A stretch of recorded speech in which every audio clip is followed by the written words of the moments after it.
Why do you want to be productive? Is it because you want to be as successful as Kylie Jenner, Cristiano Ronaldo, Jeff Bezos and Warren Buffett? All at the age of like 25, yeah?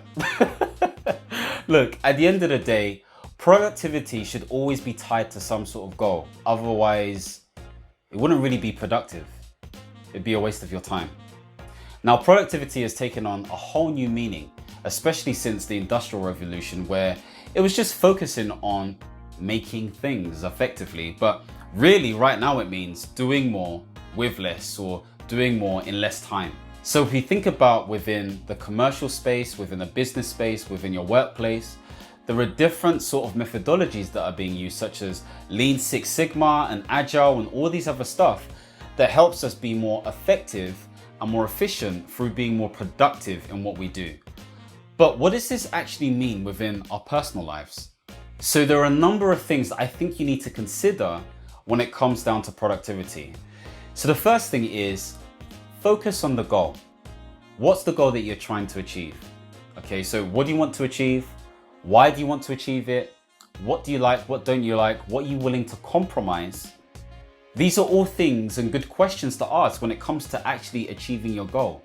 And so there was some work that was done by Professor Carden. She stated that when it came to any sort of endeavor, especially with entrepreneurial endeavors, you needed a certain level of passion, okay? So we could get into this whole passion debate, but passion, when you think about it, can help you be more efficient. Whether we use the word passion or whether we use a different word is a totally different story. But think about those things. Now, if this is for your life, if you're thinking about your life, maybe what you want to do again is break it down into different life areas and ask yourself those different questions and determine your level of satisfaction, because that way you can work backwards and understand what it is that you need to do based on what satisfaction level you want to reach to. Logical, okay? So if you haven't done this already, if you think it's a good idea, try it out. The next thing that I think would be important to think about is your routine. Okay, so in the previous video, I spoke about habits and I spoke about Charles Duhigg's book, The Power of Habit. And so there are cues, routines and rewards. So thinking about your routine, or in other words, your system, you can be more effective, okay? So even me shooting this YouTube video, again, I use Trello to help make sure that I track everything that I do, so I know what stage I'm at.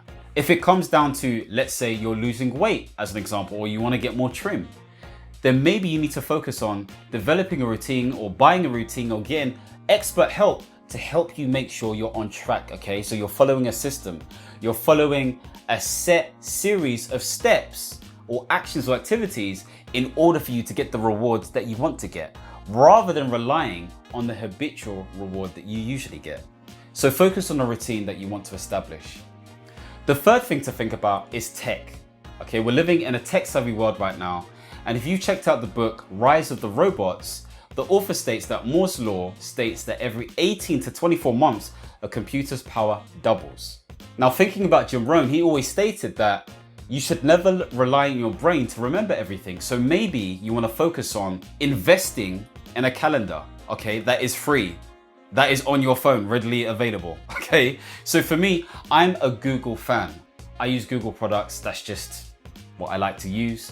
You know, it's in their manifesto or statement that they want to help the world become more productive. And so I use their calendar and link it to different apps to help me. So I link it to my Trello app as an example. Trello is another fantastic way, as stated in that previous video, in terms of how you can really streamline what you need to do.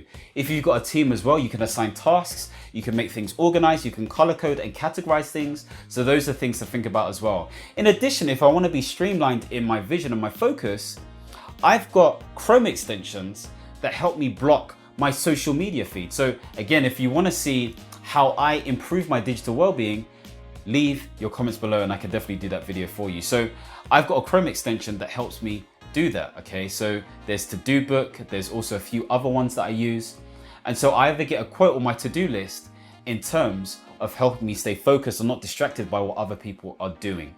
And so tech is a fantastic way in order for you to be more effective. And like I stated before, I'm a huge Google fan. So again, Google Drive is a fantastic way for me to organize my files, share files and collaborate with individuals, especially if we're working on a team as well. The fourth thing is making sure that my environment is conducive to the productivity that I'm trying to achieve. So what that really means is, number one, making sure that the room is well lit. Number two, making sure that, my chair is, at the right height to my laptop or my desk. Number three, that I'm not straining my body as well. Number four, making sure that my room is not messy and it's clean. Number five, maybe I want to make sure that I have good relaxing music in the background. Number six, I want to be in an environment that isn't too noise polluting, so to speak. Okay, so these are some examples. Maybe it's what I wear. Maybe it's making me feel too hot, and so I need to wear sort of lighter clothes. Maybe cotton. I'm a huge fan of cotton right now. I'm buying M&S stuff and everything else. I know I'm not an old man, but that cotton life is really doing wonders for me right now. So think about your environment. Think about ways in which you can enhance your productivity by making sure you don't get distracted mentally and physically by all these other stuff. The fifth thing is making sure that you actually get help. Don't be afraid to ask for help. Again, if you are looking to improve your self-awareness, making sure you understand what choices you have in your life, and also you want to make sure you're self-responsible so you can actually become a really good problem solver and achieve the things you say you're going to achieve, really filtering out the negative things in your mind, maybe you need a coach. Wink, wink. There may be situations where you want to develop a skill and you need experience to help you move along. And so maybe a mentor is the best person for you. Possibly you're in a situation where you need some sort of advice. Maybe it's monetary or maybe it's something else. So maybe you need, for example, a financial advisor. There are situations where you want to learn a new skill or new activity that maybe is not in the market. And so maybe you need a trainer. And so think about the help that will help you become more productive.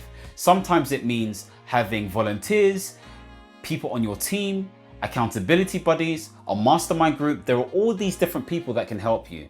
So think about the people in your life that will help you become more productive. So thinking about all these things are really crucial because, again, if you get to a point of understanding that productivity can be controlled by your outputs and really analyzing your environment, then you can design it in such a way where you can be much more effective. So again, in my next video, I'm going to be talking about planning your week and actually getting stuff done, because I think it's quite crucial to be able to understand what you could do to be even more effective. So make sure you subscribe and hit the notification bell so you can check out that video too. Make sure, as always, you understand, reach, and expand. Peace.